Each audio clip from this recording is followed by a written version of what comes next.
This is Freddie Hebert, and I'm asking P. David Pearson a question that arose in a recent webinar that he did as part of the TextProject Presents Common Core State Webinar Series. You talked about your concerns that close reading might result in too much emphasis on literal factual comprehension. Tell us your definition of close reading and the kinds of questions that support it. Thanks, Freddie, for the opportunity to clarify this issue.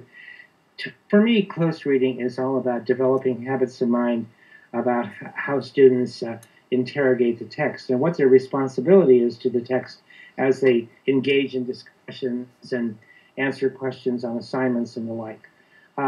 For me, close reading means that you look to the text as one important source of evidence to support the claims you want to make about the text. Sometimes close reading can be, sort of answering factual, literal questions. I have no problem with that, as long as we're, trying to use the factual information in support of some more important claim about the world we want to deal with.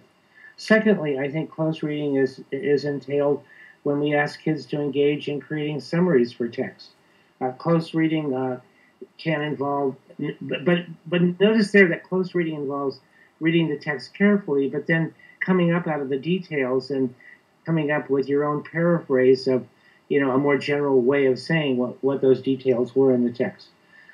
Close reading is surely involved when we ask students to compare two texts, like how did these two authors treat the role of character development for the protagonist, or which of these two authors has the most valid argument about global warming.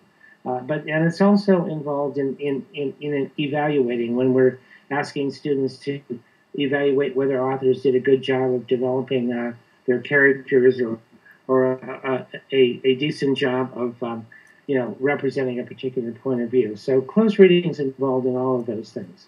But just because you're interrogating the text doesn't mean you don't use your knowledge and other resources in order to come up with plausible answers.